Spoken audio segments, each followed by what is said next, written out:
Salam sejahtera, terima kasih karena bersama dengan saya di Nazilin Unity Channel.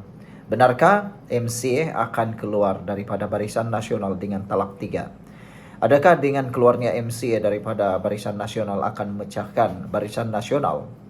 Persoalan timbul sama ada MCA akan bercerai talak 3 atau talak 1 dengan kerajaan di persekutuan kini menjadi panas dan menjadi hampir kenyataan. Ini kerana MCA sebahagian daripada barisan penyokong kerajaan namun seringkali mengkritik dasar-dasar kerajaan.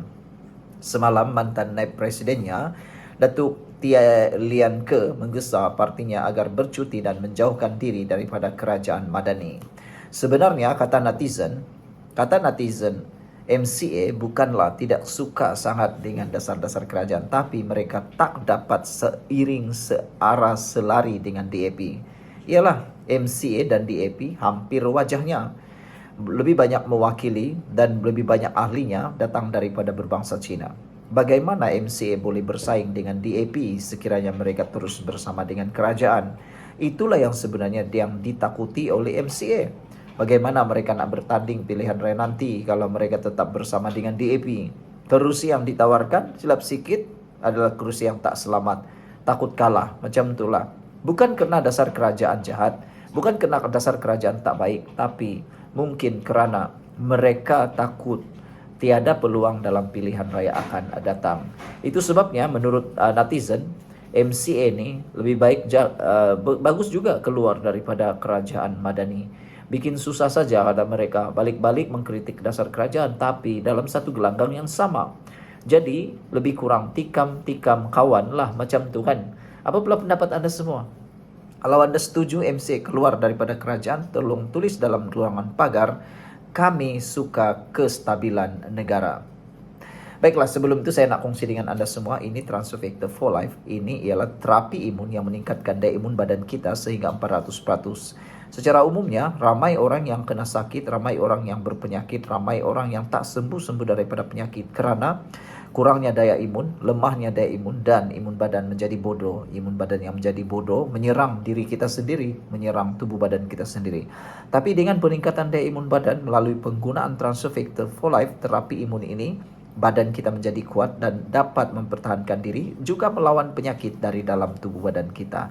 Transfer Factor ini halal, Transfer Factor ini lulus KKM dan Transfer Factor ini diiktiraf dan diperakui oleh seluruh doktor di seluruh dunia. Cepat dapatkan produk ini sebelum anda terlambat. Ingat, masa tidak pernah menunggu anda.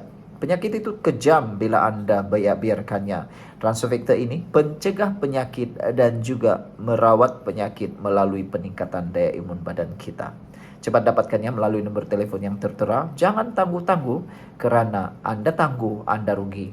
Baiklah saudara-saudara sekalian, MCA yang mahu keluar daripada kerajaan sebenarnya tidaklah membawakan banyak impak atau memberikan kesan teruk kepada kerajaan perpaduan Madani kerana mereka hanya beberapa kerusi saja dalam kerajaan. Selain daripada itu, pemimpin yang ada dalam MCA juga mengkritik Presiden Datuk Seri Wee Ka Siong yang dilaporkan berkata keputusan berkenaan masa depan parti akan dibuat semasa mesyuarat agung tahunan. Apa yang kita perlukan ialah keputusan pantas dan tepat, bukan reaksi dan strategi melengahkan masa untuk peluang kerana ini menunjukkan kelemahan kepimpinan, katanya. Mengapa susah sangat? Soalnya, MCA boleh bercuti dan menjauhkan diri daripada kerajaan yang semakin tidak mesra rakyat dan tidak popular, katanya. Sebenarnya, kata netizen, siapa yang tak popular? Kerajaan ini kah MCA? Kalau MCA kata kerajaan ini sudah tidak popular, kalau MCA kata kerajaan ini tak kuat lagi, apa kata MCA keluar daripada kerajaan ini, kata netizen dan sertai Perikatan Nasional. Kita nak tengoklah apa yang jadi dengan MCA. Mereka boleh hidupkah atau mati terus, kata mereka. Silakan saja keluar daripada kerajaan ini kalau kamu rasa kerajaan ini dah tak popular. Carilah kerajaan yang popular, kata mereka. Mungkin Perikatan Nasional lebih popular. Kalau Barisan Nasional keluar daripada kerajaan perpaduan pula, ramai yang akan menganggap Barisan Nasional juga sukar untuk bangkit. Sekarang ini pemulihan Barisan Nasional. Jadi, kalau MCA sekadar nak provokasi kerajaan ini supaya diberikan perhatian dan tidak dibiarkan, itu adalah langkah yang salah. Bagi kerajaan ini, atau bagi mungkin para pendapat penganalisis politik, tindakan MCA memprovokasi kerajaan ini tidak akan berhasil kerana mereka hanya mempunyai satu kerusi atau dua kerusi parlimen saja. Apalah yang mereka boleh buat? Dan kalau mereka kata kerajaan ini tak popular dan tak lagi diminati rakyat, apakah kerajaan yang diminati rakyat? Barisan Nasional atau Perikatan Nasional? Hampir sama saja ceritanya. Daripada mengkritik kerajaan Madani saban hari, kenapa tidak dua ahli parlimen MCA bercuti daripada kerajaan dan pada masa sama kekal dalam Barisan Nasional, kata T dalam satu kenyataan. MCA sekarang mempunyai dua orang ahli parlimen, Datuk Seri Insinyur Wee Ka Siong mewakili Air Hitam, manakala Datuk Seri Dr. Wee Jack Seng mewakili Tanjung Piai. Tak tahulah kalau dorang mereka keluar apa jadi dengan MCA. Anda tekalah sendiri. Baik, sebelum kita berpisah, jangan lupa kalau anda suka dengan isu ini, sila berikan tanda pagar. Kami suka kestabilan. Kita jumpa lagi. Bye-bye. Salam sejahtera. Terima kasih karena bersama dengan saya di Nazlin Unity Channel. Wow. Skandal rasuah di Sabah makin menjadi panas. Ada pendedahan terkini menyebut bahawa kini STA dan pemimpin PBS tertinggi pula diselubungi dengan skandal rasuah melibatkan pelombongan ini. Wah, ini kejutan paling besar. Siapakah pemimpin tertinggi PBS dan siapakah pemimpin tertinggi STA yang dikatakan ada kaitan dengan skandal perlombongan yang melibatkan rasuah ini? Ini betul-betul mengejutkan sampai orang di Facebook, di TikTok, dalam YouTube memberikan komen. Kata mereka, siapa lagi yang boleh dipercayai dalam pimpinan Sabah ini? Siapa lagi yang boleh dipercayai untuk memimpin negara ini? Khususnya negeri Sabah. Saudara, sebelum kita teruskan ulasan ini, kalau kamu suka dengan isu kali ini berkaitan dengan rasuah melibatkan pelombongan dan pemimpin tertinggi di Sabah, tolong tulis dalam ruangan komen dengan tanda pagar kami benci rasuah. Tapi sebelum itu saudara, saya nak kongsikan dengan anda semua, ini Transovector for Life. Ini terapi imun yang meningkatkan daya imun badan kita sehingga 400%. Inilah terapi imun yang dicari-cari oleh orang yang mempunyai masalah kesehatan. Karena secara ringkasnya kita tidak sembuh daripada semua jenis masalah kesehatan karena imun badan kita yang lemah dan bodoh. Tetapi dengan peningkatan daya imun badan kita sehingga 400% dengan Transovector ini, kita boleh sembuh daripada pelbagai jenis penyakit. Dengan karena Transovector ini, imun badan kita dididik menjadi bijaksana, imun badan kita dididik menjadi kuat, sehingga apa juga jenis penyakit yang ada dalam badan kita akan dilawan oleh badan kita, oleh imun badan kita, sehingga kita mampu menewaskan penyakit itu dan kita boleh sembuh. Ingat, ini adalah produk luar biasa saintifik. Ini adalah produk luar biasa yang diiktiraf dan diperakui oleh dokter-dokter di seluruh dunia. Ini juga adalah produk yang halal dan juga mempunyai sijil KKM. Dapatkannya melalui nomor telepon yang tertera. Ingat, jangan tunggu lama-lama. Penyakit tak pernah membiarkan Anda. Penyakit kejam, bila sudah terkena teruk, baru cari Transovector, tiada guna lagi. Sekaranglah masanya untuk Anda lawan penyakit itu balik. Atau orang kata, nah inilah masanya untuk lawan balik. Fight back. Macam itulah. Oke, jadi hari ini kita digemparkan dengan pendedahan baharu bahwa ada kepimpinan tertinggi STA dan kepimpinan tertinggi PBS kononnya terlibat di dalam skandal perlombongan ini. Wah, kurang dari 48 jam sebelum seorang pemberi maklumat dan dua adun ditetapkan untuk didakwa kerana rasuah di Sabah, Malaysia kini mendapat 6 lagi ahli politik yang dikatakan terlibat dalam skandal perlombongan itu. Mereka yang terlibat ini termasuklah pemimpin tertinggi parti Solidariti Tanah Air KUPAS, STA, dan Parti Bersatu Sabah PBS yang kedua-duanya merupakan komponen utama Kerajaan Negeri Gabungan Rakyat Sabah. Antaranya ialah Presiden STA sendiri Jeffrey Kitingan, dua timbalan L. Ron Alfred Angin serta Robert Tawik, pemangku Presiden PBS Dr. Joaquim Gunsalam dan pendahulunya Dr. Maximus Ongkili dan timbalan Presiden parti itu Jahid Jahim. Satu sumber telah memberitahu Malaysia kini tangkapan skrin yang didakwa diambil daripada rakaman video yang melibatkan pemimpin terbabit. Malaysia kini turut ditunjukkan petikan ringkas rakaman itu tetapi tidak diberi kebenaran untuk mengeluarkannya semula. Jumlah keseluruhan yang terlibat untuk 6 aktiviti atau individu yang terbabit ialah hampir 4 juta ringgit hingga Rm3,96 juta tepatnya. Dakwa sumber itu yang bercakap dengan syarat tidak mahu namanya disiarkan. Sebagai tambahan kepada bukti video, sumber terbabit mendakwa bahawa mesej WhatsApp dan dokumen lain wujud untuk menyokong transaksi tersebut.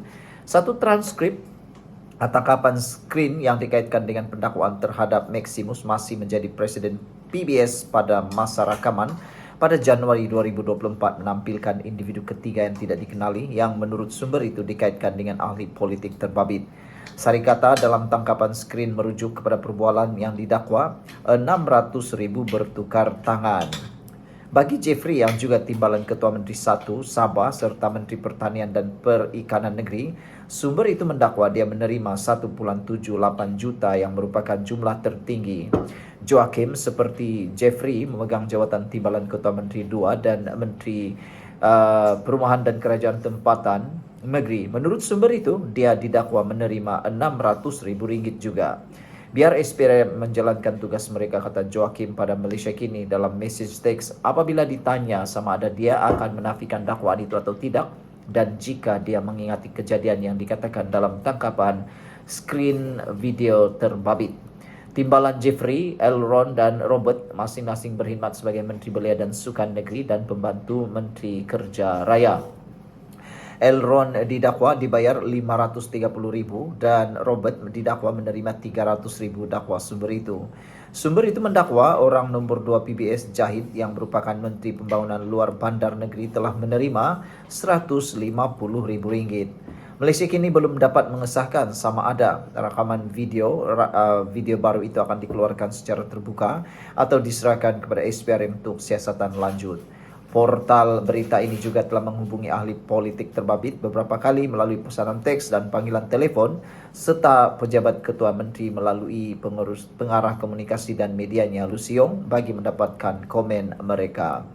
Dengan pendedahan terbaru ini, jumlah ahli politik GRS yang terlibat telah meningkat kepada 15 orang termasuk Speaker Dewan Undangan Negeri Kazim Yahya.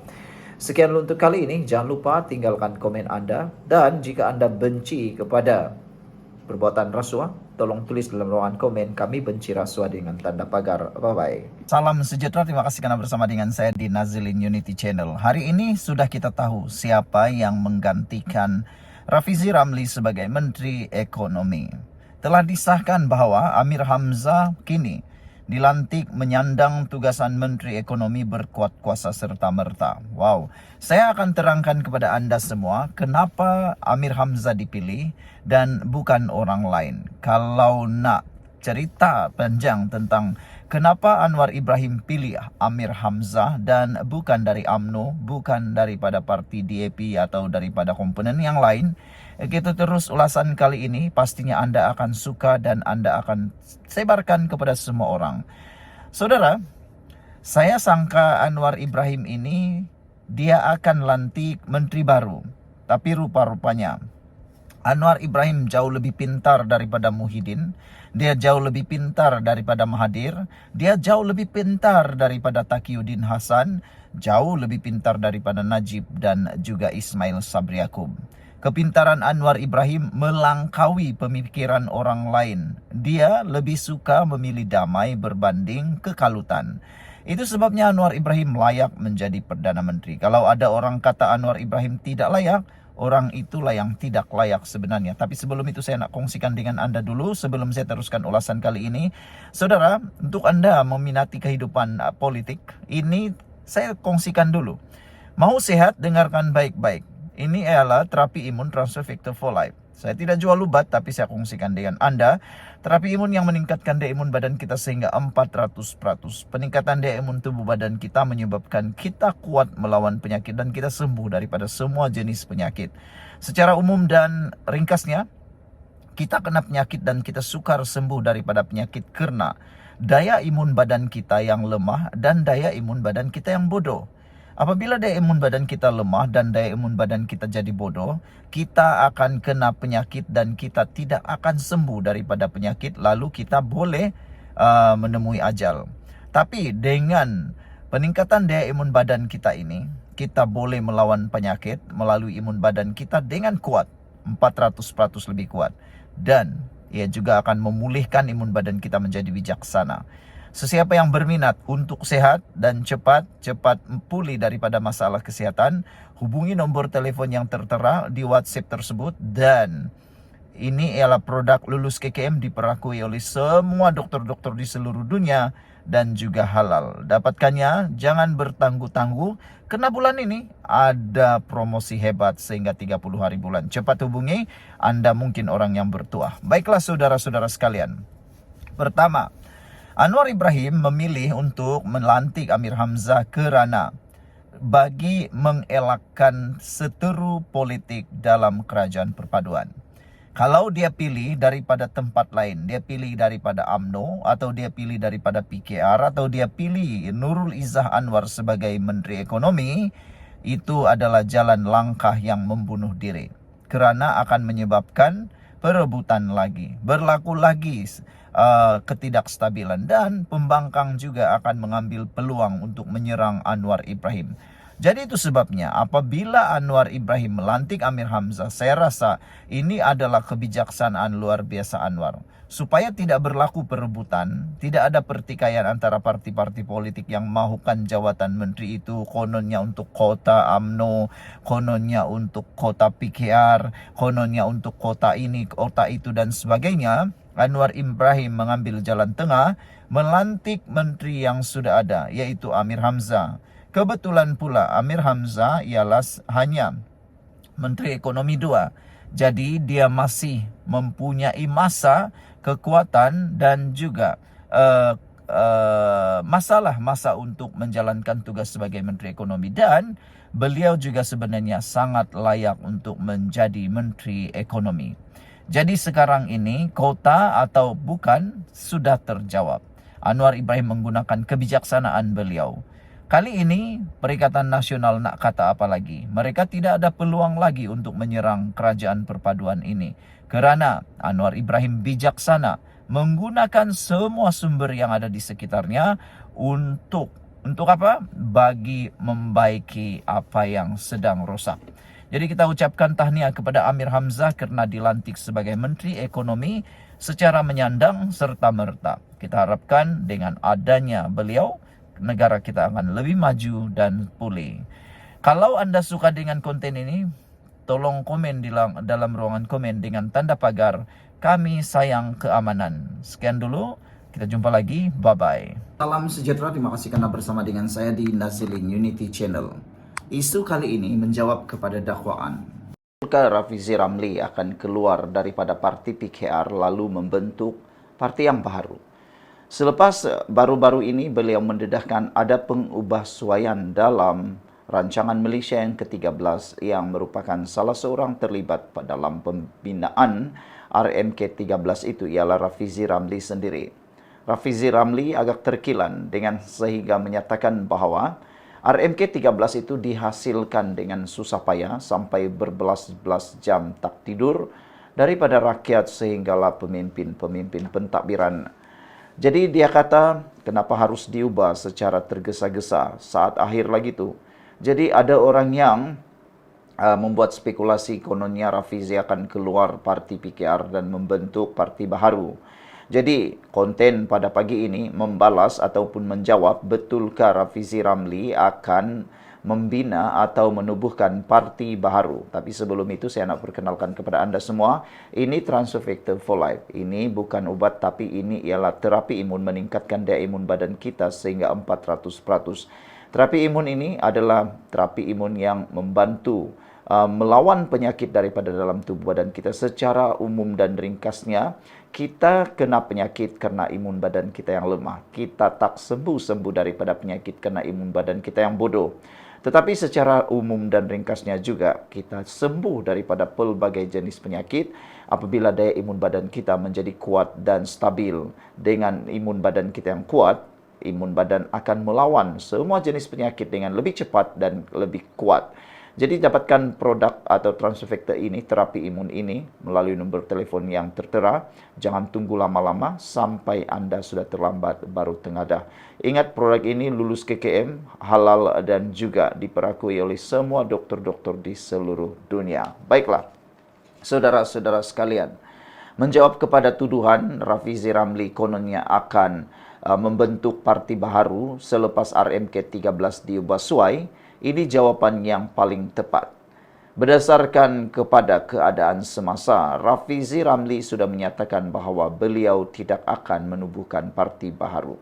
Beliau tidak akan membuat perkara itu. Kata Rafizi sebelum ini, tiada keperluan untuk membentuk parti baharu.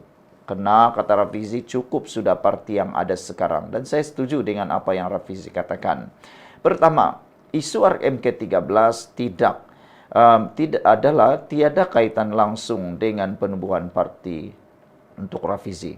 Rafizi menegaskan isu pembentangan semula atau rombakan RMK 13 tidak pernah timbul ketika beliau dan Kementerian Ekonomi sedang menyiapkan intipatinya. Jadi, dakwaan beliau keluar PKR kerana RMK 13 diubah adalah tidak benar. Kedua, keputusan pemilihan PKR pada tahun 2025. Pada pemilihan PKR pada Mac hingga Mei 2025, Rafizi tewas jawatan timbalan Presiden kepada Nurul Izzah Anwar. Selepas itu, beliau meletakkan jawatan sebagai Menteri Ekonomi berkuat kuasa pada 17 Jun, tetapi masih kekal sebagai ahli PKR dan ahli Parlimen Pandan. Adakah Rafizi akan betul-betul menubuhkan parti baharu? Tiada apa-apa kenyataan rasmi daripada beliau atau mana-mana pihak yang sah tentang penubuhan parti baharu oleh Rafizi. Video-video platform media sosial yang mendakwa sebaliknya hanyalah spekulasi dan provokasi yang tidak disokong oleh fakta.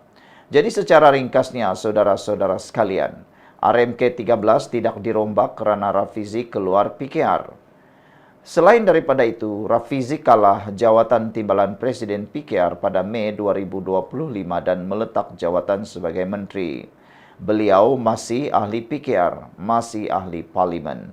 Setakat ini, tiada penubuhan parti baharu yang sah yang diumumkan. Jadi saudara-saudara sekalian, jika muncul perkembangan baru seperti pendaftaran rasmi parti, ikuti saya di channel Nazilin Unity. Saya boleh bantu untuk cari maklumat bagi anda semua. Terima kasih kerana menonton channel ini. Jangan lupa tinggalkan komen anda dengan tanda pagar "Kami sayang Rafizi" jika anda sayang Rafizi. Jangan lupa dapatkan Transfekta for Life ini, terapi imun. Jangan pikir lama-lama, dapatkan konsultasi percuma dan juga nasihat percuma daripada kami. Sekian dulu, kita jumpa lagi. Bye-bye. Salam sejahtera, terima kasih kerana bersama dengan saya di Nazilin Unity Channel. Sekali lagi, Rafizi tampil mendedahkan perkara yang ramai tak pernah tahu dan media pun tak pernah tahu. Pendedahan kali ini memang luar biasa. Ini melibatkan rancangan Malaysia ke-13. Rafizi persoalkan isu rombak RMK 13 saat akhir. Adakah ini satu perkara lagi yang membuatkan Rafizi merajuk? Adakah dengan ini juga Rafizi tiba-tiba akan ubah pikiran membentuk parti baru keluar daripada PKR? Semuanya boleh berlaku dalam pilihan raya ataupun dalam parti politik Malaysia. Saudara, apa yang berlaku hari ini mengejutkan kita semua. Kalau di Malaysia, kabar angin jangan dibuang begitu sahaja dalam tong sampah kerana apa-apa pun boleh berlaku. Di Malaysia, semuanya boleh berlaku. Bekas Menteri Ekonomi Datuk Seri Rafizi Ramli mempersoalkan isu merombak semula draft rancangan Malaysia ke-13 yang hanya timbul di saat akhir sedangkan tidak pernah dibangkitkan sepanjang beliau dan Kementerian Ekonomi membentangkan intipati dasar itu. Rafizi berkata pihaknya khawatir sekiranya kerajaan bersikap reaktif kerana ada beberapa ciapan balas kepada Menteri Komunikasi Datuk Fahmi Fadzil mengenai RMK 13 beberapa hari kebelakangan ini. Wow, adakah dengan rombakan ini membuatkan Rafizi tersinggung, sakit hati merajuk lalu keluar parti PKR dan bentuk parti baru? Saudara, Jika Anda adalah peminat tegar kepada politik Malaysia, tulis dalam ruangan komen tanda pagar Kami Sayang Malaysia. Sekali lagi, tanda pagar Kami Sayang Malaysia. Baik, sebelum itu, ini ialah transfer factor for life. Ini terapi imun meningkatkan daya imun badan kita sehingga 400%. Secara umumnya, kita kena penyakit kerana imun badan kita yang lemah. Secara ringkasnya, kita tak sembuh daripada penyakit kerana pelbagai jenis penyakit. Tidak dapat dilawan oleh imun badan kita apabila imun badan kita jadi bodoh dan lemah. Dengan peningkatan daya imun badan kita, kita sembuh daripada semua jenis penyakit. Kita dapat melawan penyakit daripada dalam. Oleh sebab itulah, Transfer Factor for Life, terapi imun ini memberikan kekuatan imun badan sehingga 400%, memberikan kita peluang untuk sembuh yang sangat tinggi. Jadi, dapatkan produk ini melalui nombor telefon yang tertera. Terapi imun ini bukan biasa-biasa. Ini bukan ubat, tapi ini terapi imun meningkatkan daya imun badan Anda melawan penyakit daripada dalam. Dapatkannya melalui nombor telefon yang tertera. Cepat, jangan sampai terlambat. Baiklah, saudara-saudara sekalian. Menurut Rafizi, terdapat netizen membincangkan mengenai RMK13 dan membalas ulasan Fahmi yang dilihat cuba memadamkan terus penglibatannya dalam penyediaan RMK13. Kenyataan untuk merombak semula dan mengolah RMK13 sudah tentu mengundang kebimbangan di kalangan penjawat awam, penganalisis pasaran yang memantau dasar negara dan rakyat keseluruhannya, kata Rafizi. Adakah ini bermakna rombakan semula ini akan dibuat secara tergesa-gesa kerana tiada masa untuk merujuk semula kepada Interagency Planning Group IAPG, Technical Working Group TWG dan pakar-pakar? Kata Rafizi, kenapa isu merombak semula draft RMK13 ini timbul di saat akhir? RMK13 adalah dokumen penting untuk negara yang dibangunkan oleh ribuan rakyat dari segenap lapisan masyarakat, ujarnya dalam satu kenyataan pada Jumaat. Sebelum ini, Ketua Setiausaha Negara Tan Sri Samsul Azri Abdul Bakhar mengeluarkan kenyataan bahawa Menteri Kewangan II, Datuk Seri Amir Hamzah akan mengetuai usaha rombakan tersebut. Tambah Rafizi, tindakan mengheret RMK13 menjadi polemik politik akan melunturkan keyakinan rakyat kepada dokumen akhir dasar itu. Jika ini berlaku, ia satu ketidakadilan besar kepada mereka yang bertungkus lubus bekerja berbelas jam sehari sejak setahun lepas. RMK13 bukan sekadar dokumen perancangan biasa, tetapi dasar 5 tahun negara yang menjadi rujukan utama merentas pentadbiran kerajaan kecuali dipinda melalui parlimen, kata beliau. Penyediaan RMK13 dibuat melalui proses bottom-up dan top-down yang melibatkan induk pelbagai pihak, jelasnya lagi. Sekian dulu untuk kali ini. Jangan lupa tinggalkan komen anda dengan tanda pagar Kami Sayang Malaysia. Bye-bye.